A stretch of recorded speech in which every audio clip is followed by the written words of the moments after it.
So the book I studied over the course of this year is called Being Dead by Jim Crace. I got to know Jim a little bit over a email-based interview and got to know some of his influences into the book, so I like that a lot. There you've got the cover.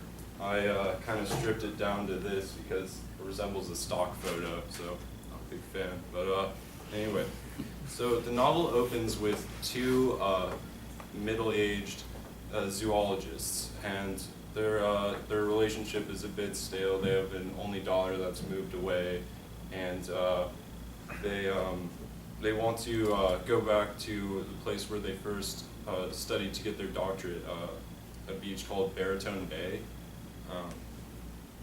So at this point, the narrative shifts back 30 years and a few months, and goes through the wife Celice's history prior to meeting her husband, and it goes over her.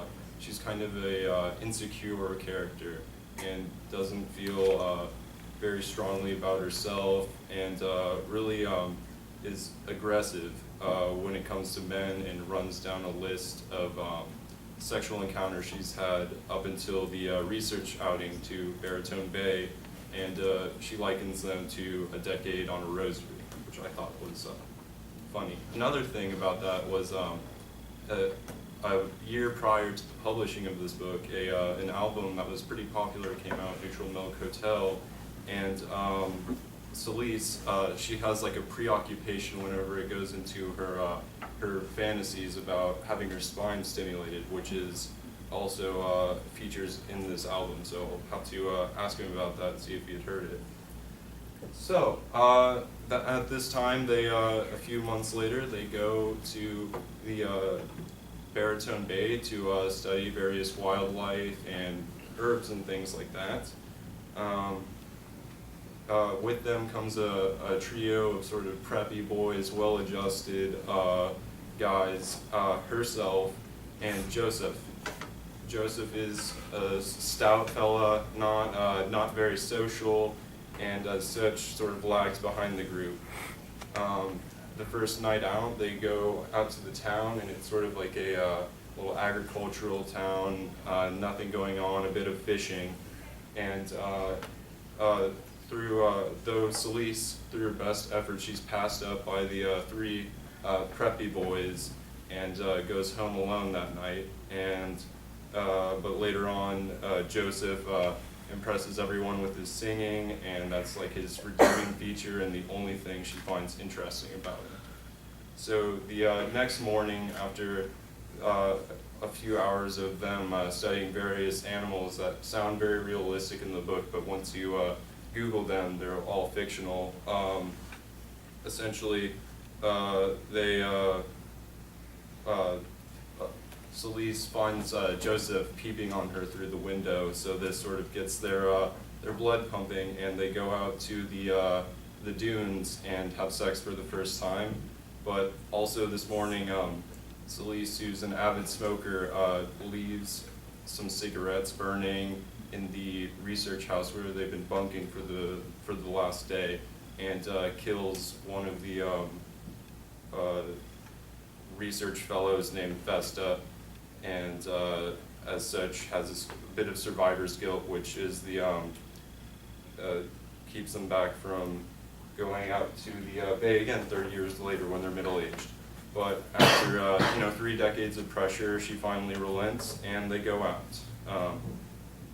So at this point, I'd like to, I appreciate how Jim Crace sort of put in the dialogue a way to make the readers feel a little bit uncomfortable, as if it's their own parents, being flirty or something. So that I like that a bit. So they go back, and they were a bit disappointed because they found this small fishing town kind of converted into like a McKinney sort of place, or like, a little developed and richer folk have come in, and it kind of ruins the natural beauty that was there 30 years in the past. So sort of an anniversary sort of thing for them, but a bit macabre, and they go out to the dunes again and try and recreate their first tryst, I guess, and but faster than one could say premature ejaculation, Joseph sort of slips up, but Celise accompanies him, and they just, they cuddle for a little while, but all of a sudden a man comes out with a chunk of granite and bludgeons both of them to death, and at this point it goes, things start moving very quickly and slowly at the same time. Excuse me. So it's describing how they're at their last moments and they're realizing sort of how animalistic they are, and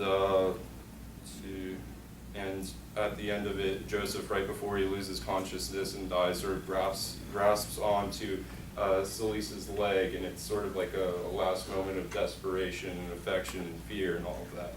And at this point, it goes into a series of passages describing how their bodies decompose.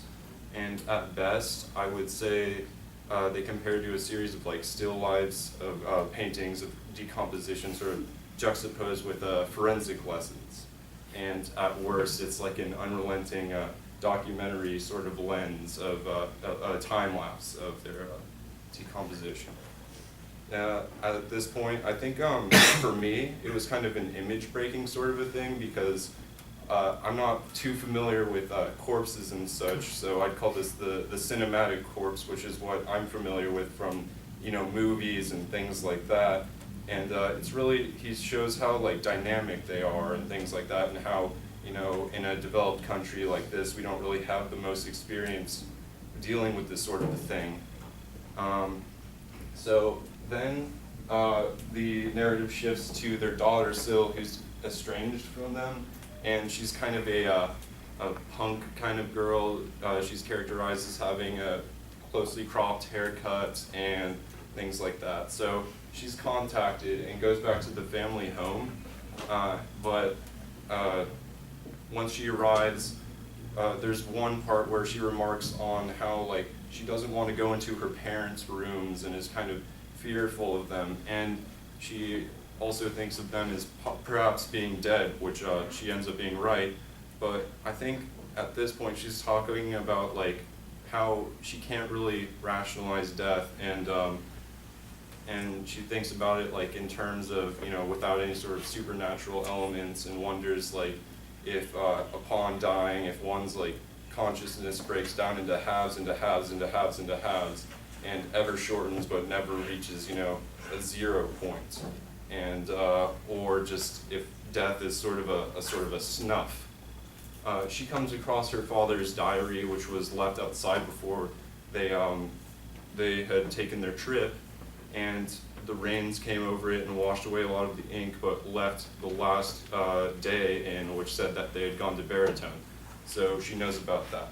This kind of reminds me of a poem from like about 700 years ago, translated by Snorri, which goes, "Cattle die, kinsmen die, but a man's good name lives on." So it's the idea that people live on in their friends' and family's memories, which is kind of nice, but it seems to be swept away by the weather. So she makes her way back to Baritone Bay, accompanied by a boy named Gio, who's running a pirate taxi, which is like unregistered, and pays him with her body. So they reach the small town, and they spend some time like thinking about death again, like a lot of great works of literature, kind of focusing on the darker side of life, and it sort of makes an image for them, and they ask, like, where is death gone in our world? We don't see it anymore like they did in like the Victorian era, which he goes back and dwells on from time to time, and he has a fictional poet named Mondesi, who a lot of his writings are interspersed throughout the text.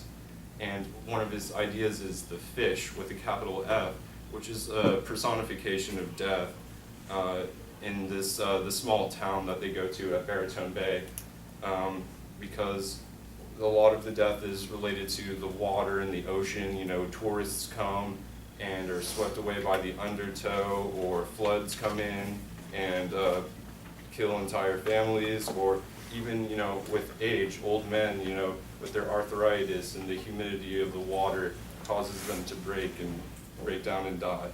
So at this point, it goes over like a clinical sort of death that we're familiar with that takes place in a nursing home or in a hospital, and not the violent sort that Celeste and Joseph have to endure. And he also makes the point that folk tales and poetry in this case is just as good as scientific information about death to sort of comfort people. And Syl eventually goes home and plans on breaking down her family home and selling it and just moving away. And it's kind of also throwing a hand in the face of that living on in memory sort of idea. At the end, a lot of literature is placed into two categories: rejectionist or life-affirming. And I would say this book really skirts the line and is more of like a documentarian style book, and really doesn't answer one way or the other if going through life's difficulties are worth it or not. But the Austrian documentarian Werner Herzog had something to say. Pulled up a quote here. He's talking about the world as we have it. It's a land that God, if he exists, has created in spite. It's a harmonious world of overwhelming and collective murder. It's both an inappropriate place for mankind's well-being, but also matches best with desires and compassion.